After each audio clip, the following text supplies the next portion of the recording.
Ibu, bapak, saudari, saudara, rekan-rekan muda, dan adik-adik sekalian dimanapun kalian berada, bertemu kembali dengan saya Romo Tino SSCC di dalam catatan pesiarah.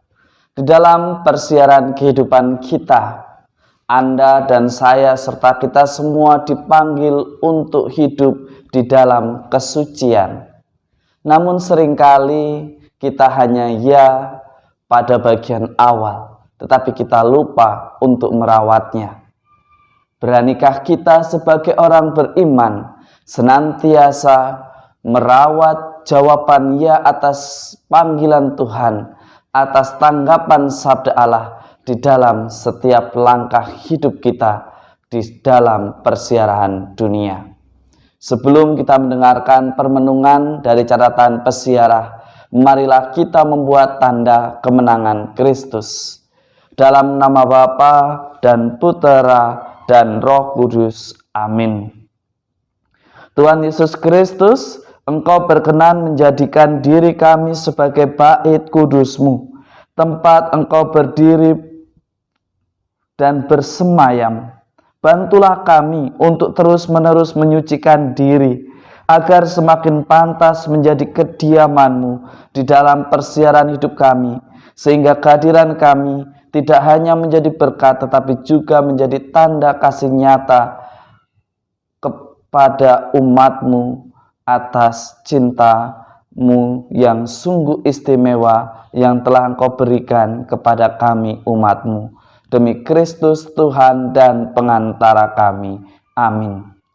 Ibu, bapak, saudari, saudara, rekan-rekan muda, dan adik-adik sekalian yang terkasih di dalam Yesus Kristus, kita mendengarkan umat yang dihadapi oleh Hagai ialah mereka yang tidak puas, mereka yang merasa kecewa dengan hasil dari bait Allah yang mereka bangun.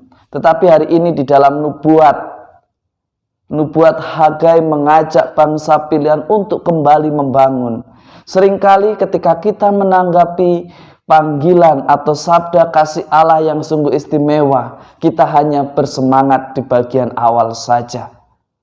Kisah yang dialami oleh Hagai dan umatnya adalah kisah di mana tanggapan akan kasih Allah yang tidak terus-menerus dirawat hingga akhirnya membuat bait Allah menjadi rusak. Bait Allah menjadi sesuatu yang tidak menarik lagi.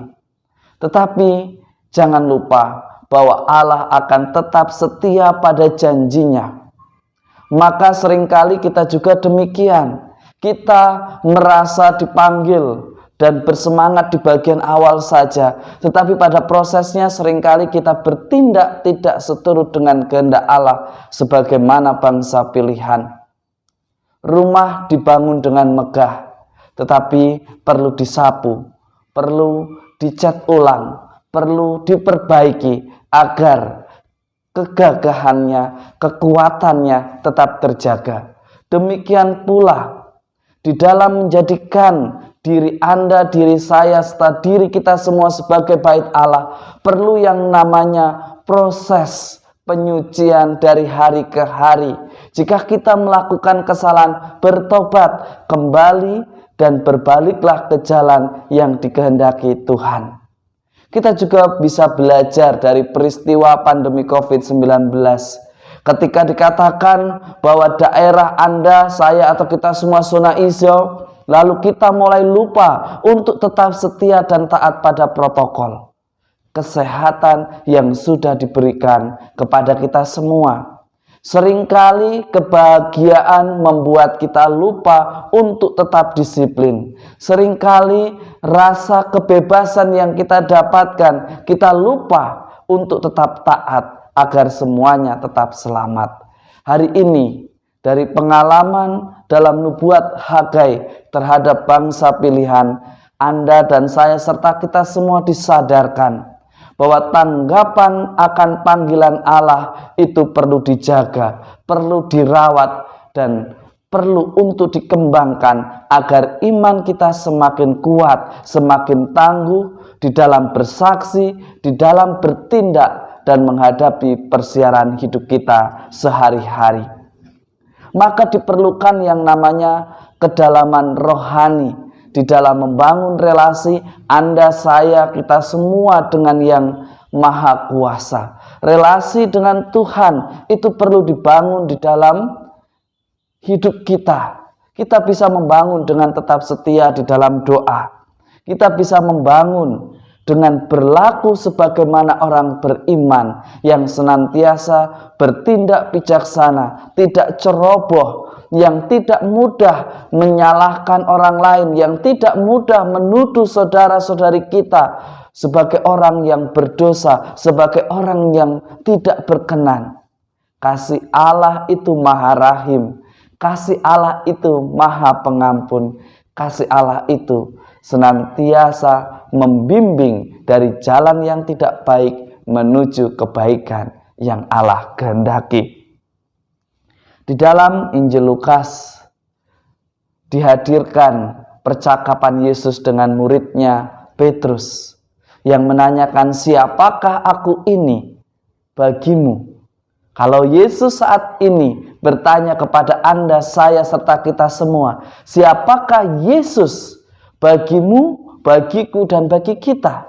Jika Yesus adalah Sang Mesias, Yesus adalah Sang pembuat mukjizat, Yesus adalah utusan Allah, berarti kita belum cukup. Kita harus melihat, tidak hanya melihat Yesus sebagai anak Allah, tidak melihat Yesus yang turun sebagai perwayuan Allah yang menjadi manusia, tetapi bagaimana kita diajak pengorbanannya sebagai anak domba untuk menanggung dan membebaskan manusia dari kekuasaan dosa. Beranikah kita menerima iman kita secara utuh?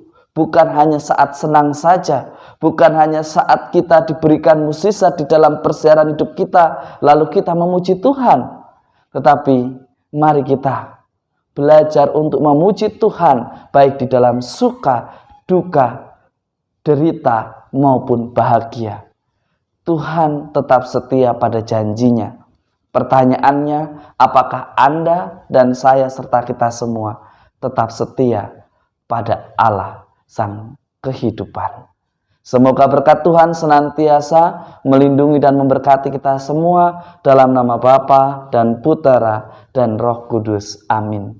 Dalam perjalanan persiaran hidup sebagai orang beriman, tentu kita pernah jatuh dan bangun di dalam membangun relasi kedalaman rohani antara diri kita dengan Allah.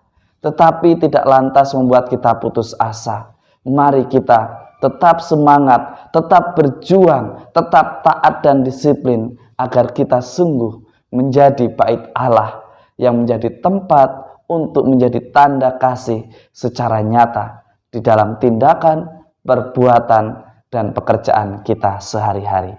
Selamat beraktivitas, Tuhan memberkati. Amin.